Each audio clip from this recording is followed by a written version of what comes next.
ఉన్నటువంటి ప్రజా సమస్యల మీద మొన్న ఒక్క వారం 10 రోజుల క్రితము ఇక్కడ D27 కెనాలు దాదాపుగా దిమ్మదుర్తి, ఎక్బల్పూర్, సత్తన్పల్లి, పాతెల్లాపూర్, నర్సాపూర్, పెత్తరపు, మాసాయిపేట్ ఇవన్నీ 100,000 లక్షల ఎకరాల భూములు ఉన్నటువంటి ఆ యొక్క పంట పొలాలకి, రైతులకి అసలు నీళ్లు లేక చాలా తగదగలాడినటువంటి పరిస్థితి ఏర్పడ్డది.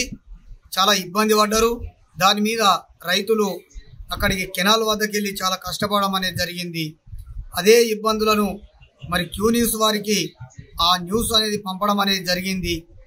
ఆ వార్త పంపడం వల్ల క్యూ న్యూస్ రిపోర్టర్లు ఇక్కడ ఖానాపూర్ నుండి దాన్ని రాయడం వల్ల అక్కడ అధికారుల కదలిక డిఈ కావచ్చు, ఏఈ కావచ్చు, వాళ్ళ సిబ్బంది కావచ్చు, కెనాల్కు సంబంధించినటువంటి ఆ యొక్క సిబ్బంది మొత్తం కదిలి అక్కడ పని చేయడం వల్ల ఇప్పుడు రైతులకు స్వచ్ఛందంగా నీళ్లు పారడంతో ఆ పంట పొలాలు బతకడం అనేది జరిగింది.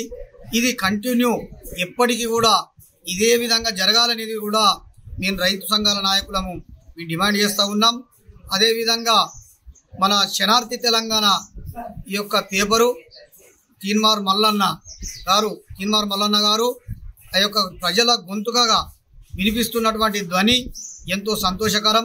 అన్ని సమస్యల మీద, ప్రజా సమస్యల మీద న్యాయబద్ధంగా ఈ యొక్క ఉన్నటువంటి అన్యాయాలను బయటికి తీసి అన్యాయాలను న్యాయంగా జరిగేటట్లు కదిలిస్తున్నటువంటి పరిస్థితి, ఈ కదిలిక అనేది జరుగుతుంది. కాబట్టి కదలని అధికారులను కూడా కదిలిస్తున్నటువంటి ఈ యొక్క శనార్థి ఈ పేపరు, ఈ యొక్క న్యూస్ అనేది తీన్మార్ మల్లన్న గారి గొంతు అనేది ఈ ధ్వని వినపడడం వల్ల ప్రజలకు న్యాయం జరుగుతుందనేది కూడా మేము ప్రజా సంఘాల నాయకులము, ప్రజలు ఈ యొక్క రైతు సంఘాల నాయకులము, జిల్లా కమిటీలుగా కూడా మేము అభినందిస్తున్నాం.